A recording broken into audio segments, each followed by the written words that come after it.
Hello বন্ধুরা, সুপ্রভাত। কেমন আছো তোমরা সবাই? আশা করি সবাই খুব ভালো আছো। আজকে ভিডিওটা অনেক সকাল থেকেই শুরু করতে চেয়েছিলাম, কিন্তু করতে পারিনি। যে দেখলে ছেলেকে পড়াচ্ছি, তারপরে পড়িয়ে টড়িয়ে রান্নাবান্না করেছি। রান্নাবান্না করে এসে তারপরে দেখো কাচাকুচি করতে এসেছি। আসলে আমার সব কাজ হয়ে গিয়েছে নিচের জন্য, তো রান্নাবান্না সব কিছু কমপ্লিট হয়ে গেছে। তার কারণ হচ্ছে ডাক্তারবাবুর না এখন জেনারেল শিফট হচ্ছে, মানে জেনারেল শিফট বলতে 9টা-5টার ডিউটি আর কি। তো সেই কারণে আমাকে 8টার মধ্যে তো সব রান্নাবান্না করে দিচ্ছে আর ও খেয়ে যাচ্ছে।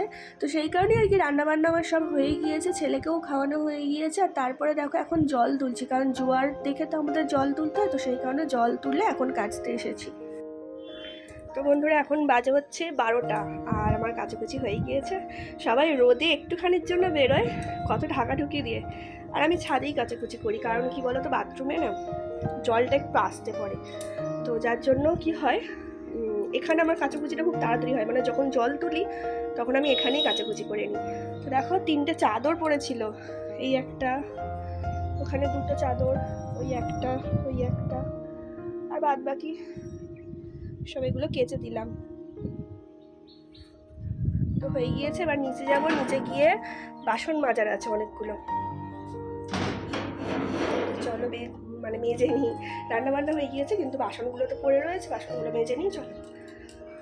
তো বন্ধুরা এই গরমে আমাকে বাসন মাজতে হচ্ছে দুবেলা। তার কারণ হচ্ছে আমাদের যে কাকিমা, মানে আমার হেল্পিং হ্যান্ড, তো উনি একটু অসুস্থ আছেন। তো সেই কারণে 3 দিন হয়ে গেল উনি আসছেন না। তো সেই কারণে সেই হিসাবে আমাকেই মাজতে হয়, মানে আমিই মাজি বরাবরই। আমি বিয়ের পর থেকে যখন কাকিমা আসে না তখন বাসন টাসন থাকলে আমিই মাজি, আর মা নিচের ঘরগুলো মুছে দেয়। মানে নিচের ঘরটা তো কাকিমা মোছে আর ওপরের ঘরটা আমিই মুছি। তো কাকিমা যখন আসে না তখন নিচের ঘরটা মা মোছে আর আমি বাসন টাসন মাজি।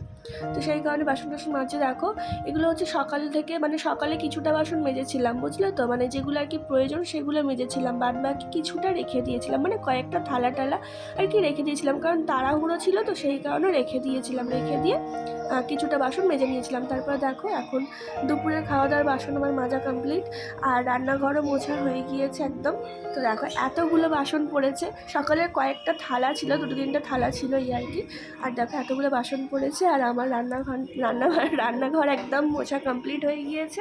এবার যাবো স্নান করতে। তারপরে দেখো স্নান টান করে এসে একটুখানি বসেছিলাম। তার কারণ হচ্ছে কি বলতো, ভীষণ কষ্ট হচ্ছিলো, জানি না কেন। তো একটু এসি চালিয়ে বসলাম, তারপরে ঝুমকে ডাকলাম, ঝুম এখন এসেছে। আমরা এবার 3জনে খেয়ে নেবো, ডাক্তারবাবু তো খেয়ে চলে গিয়েছে ডিউটি। তো এবার আমরা 3জনে খাবো। তো ওদেরকে এখন একটু অল্প অল্প করে দিয়েছি, লাগলে আবার দেবো। আর হ্যাঁ, ওদেরকে একটু সাদা ভাত দেখে দিয়েছি, কারণ ঝুম তো একদমই ঝাল খেতে পারে না, আমার ছেলে তবু খায়। চলো বন্ধুরা, আমারও বেড়ে নিয়েছি, আমিও খেয়ে নিই। বিরিয়ানি দেখে বুঝতেই পারছো খিদে পেয়ে গিয়েছে। তো এইমাত্র খাওয়া দাওয়া মিটলো, মানে নিচে গিয়ে আবার তো খেয়ে দিয়ে উঠে আবার বাসনগুলো কিছুটা মাজলাম, মানে খাওয়ার আগেই মেজে এসেছিলাম কিছুটা, আর খাওয়ার পরে আবার কিছুটা মাজলাম। মানে পুরো ঘেমে স্নান, আর ভালো লাগছে না।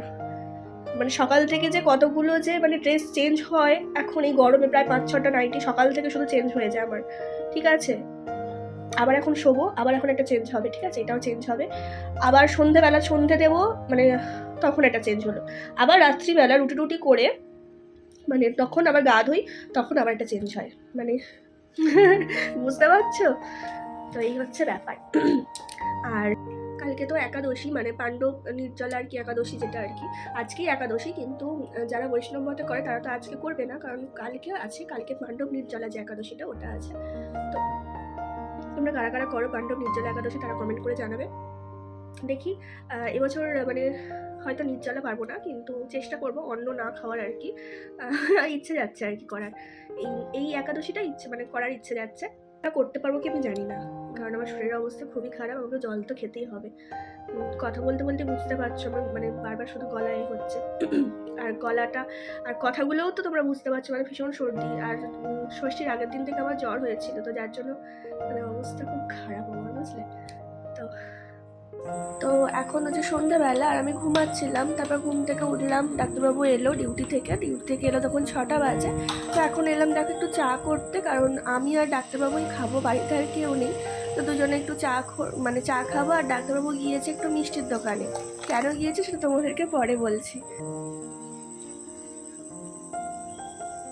তো দেখো ডাক্তারবাবু এখন সন্ধ্যের টিফিনে আমাদের সিঙ্গারা এনেছে, আর এখানে আছে হচ্ছে গোপালের জন্য রসগোল্লা, গরম গরম রসগোল্লা আনতে বলেছি।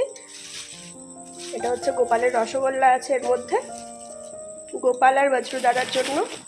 আর এটা আমাদের জন্য সিঙ্গারা, চা আর সিঙ্গারা।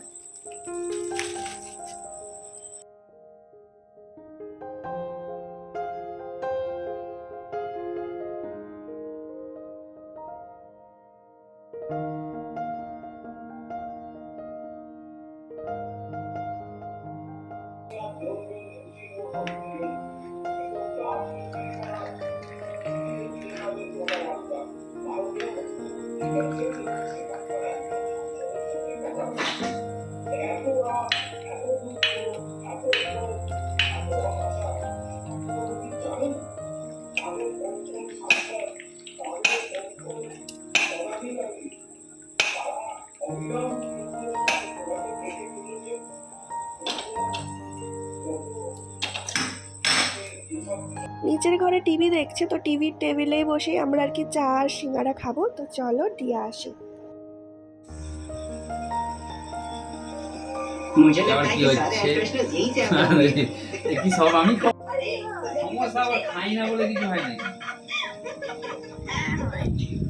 তাও এটাই দরকার ছিল।